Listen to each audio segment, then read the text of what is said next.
আজকে আমরা ডোনাল্ড ট্রাম্পের দুনিয়াটাকে একটু কাছ থেকে দেখব। তবে এটা কিন্তু শুধু টাকা পয়সার গল্প না, এটা হলো এমন একটা ব্র্যান্ড তৈরির গল্প যেখানে বিলাসিতা আর ক্ষমতা দুটো যেন একই মুদ্রার এপিঠ ওপিঠ। আচ্ছা, একবার ভাবুন তো, এমন একটা পৃথিবীর কথা যেখানে লাক্সারি বা বিলাসিতা মানে শুধু আরামের জীবন না, বরং সেটাই হচ্ছে ক্ষমতার আসল পরিচয়। ভাবুন, সেই পৃথিবীর সব দরজাগুলো সোনায় মোড়ানো, আর প্রত্যেকটা দরজা যেন চিৎকার করে বলছে এখানে কার রাজত্ব চলে। যেখানে ঝকঝকে মার্বেলের মেঝেতে কারোর প্রতিচ্ছবি দেখলেই মনে হবে, আরে এ তো কল্পনারও বাইরে। আর মাথার ওপরের ওই বিশাল ঝাড়বাতিগুলো, ওগুলো একটাই কথা পরিষ্কার করে দেয়, এই জগৎটা ডোনাল্ড ট্রাম্পের, যেখানে ব্যবসা, রাজনীতি আর আড়ম্বর সব মিলেমিশে একাকার। তো এই যে এত কথা বলা হলো, এই সোনালী সাম্রাজ্যটা বাস্তবে দেখতে কেমন? এর সবচেয়ে ভালো উদাহরণ বোধহয় আর কিছুই না, খোদ নিউ ইয়র্কের ট্রাম্পের নিজের বাড়িটা। বলা যায় তার এই আড়ম্বরপূর্ণ মানসিকতার একটা জীবন্ত ছবি। এই যে ট্রাম্প টাওয়ারের পেন্টহাউসটা, এটা কিন্তু শুধু থাকার জায়গা না, এটা যেন আক্ষরিক অর্থে আকাশের বুকে বানানো এক সোনার রাজ্য। আর এটা বানানোর উদ্দেশ্য খুব পরিষ্কার, ক্ষমতার চূড়ান্ত রূপটা সবার সামনে তুলে ধরা। আর এই চোখ ধাঁধানো বিলাসিতার পেছনে কি কি আছে দেখুন, সোনায় মোড়ানো আসবাবপত্র, হিরে বসানো সজ্জা, মানে ভেতরের প্রত্যেকটা জিনিস এমনভাবে ডিজাইন করা হয়েছে যা দেখলে যে কারো ফরাসি রাজপরিবারের সেই জাঁকজমকের কথায় মনে পড়ে যাবে। কিন্তু প্রশ্ন হলো, এই বিশাল সাম্রাজ্যটা তৈরি হলো কিভাবে? চলুন তাহলে গল্পের একটু শুরুতে ফেরা যাক, দেখি এই স্বপ্নের শুরুটা কোথায়। এখানে তার জীবনের একটা ছোট টাইমলাইন দেওয়া আছে, যেটা তার উত্থানের গল্পটা সংক্ষেপে বলে দেয়। কিন্তু আসল টার্নিং পয়েন্টটা কিন্তু বাবার ব্যবসায় যোগ দেওয়া ছিল না, আসল ব্যাপারটা ছিল তার উচ্চাকাঙ্ক্ষা, নিজের নাম ট্রাম্পকেই একটা গ্লোবাল ব্র্যান্ড বানিয়ে ফেলা। এমন একটা ব্র্যান্ড যা শুনলেই মানুষ বুঝবে এটা সাফল্যের আর এক নাম। আচ্ছা, ব্র্যান্ড তো হলো, কিন্তু এই ব্র্যান্ডটা ফুটে ওঠে কিসের মাধ্যমে? চলুন এবার সেটাই দেখি। তার সবচেয়ে দামি আর চোখে পড়ার মতো জিনিসগুলো নিয়ে কথা বলা যাক। এই যে প্রাইভেট জেট, দামি গাড়ির কালেকশন বা দুনিয়াজোড়া হোটেল, এগুলোকে শুধু সম্পত্তি ভাবলে কিন্তু ভুল হবে।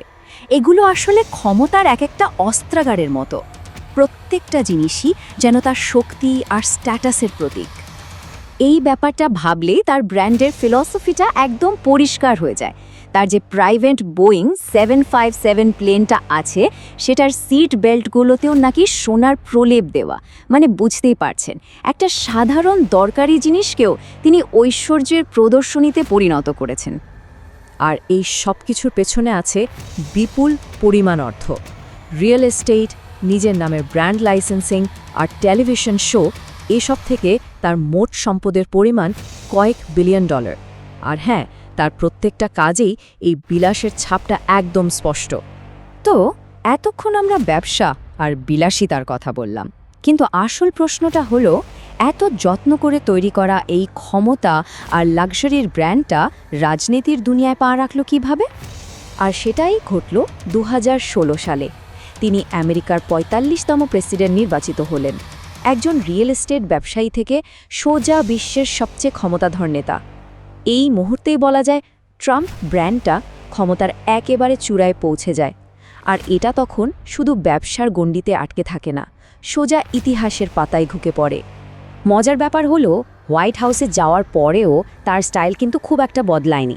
তার সেই স্পষ্ট কথা বলার ভঙ্গি, তার বিলাসবহুল রুচি, সব কিছুই আগের মতোই ছিল। মানে যে ব্র্যান্ডটা তিনি বছরের পর বছর ধরে তৈরি করেছেন, প্রেসিডেন্ট হওয়ার পর সেটাই যেন আরও বড় মঞ্চ পেয়ে গেল। আচ্ছা, এই তো গেল ব্র্যান্ডের কথা, কিন্তু এই ব্র্যান্ডের আড়ালে মানুষটা কেমন? চলুন এবার সেদিকে একটু তাকানো যাক, কারণ তার ব্যক্তিগত জীবনে বেশ কিছু মজার বৈপরীত্য কিন্তু আছে। এই জিনিসটা সত্যিই অবাক করার মতো। একদিকে তিনি ম্যাকডোনাল্ডস বা কেএফসির মতো ফাস্টফুড খেতে প্রচণ্ড ভালোবাসেন, আবার অন্যদিকে তিনিই কিন্তু সোনার থালায় রাজকীয় ডিনার করেন, সঙ্গে থাকে পৃথিবীর সবচেয়ে দামি ওয়াইন। একই মানুষের মধ্যে দুটো একদম ভিন্ন জগৎ, তাই না? তো এই সব কিছুর পেছনে তার মানসিকতা বা ফিলসফিটা কি? চলুন একদম শেষে এসে আমরা সেটাই বোঝার চেষ্টা করি। তার নিজের একটা কথাতেই বোধহয় তার পুরো দর্শনটা পরিষ্কার হয়ে যায়। তিনি বলেন, যদি বড় স্বপ্নই না দেখো তাহলে বড় কিছু অর্জন করবে কিভাবে। তার জীবনে হাল ছেড়ে দেওয়াটা কোনো অপশনই ছিল না, কোনো দিনও না।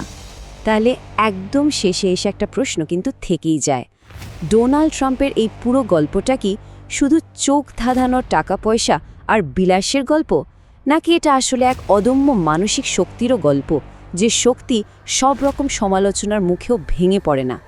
এই প্রশ্নের উত্তরটা হয়তো শুধু ডোনাল্ড ট্রাম্পকে বুঝতে সাহায্য করে না, আমাদের এই সময়টাকেও বুঝতে সাহায্য করে।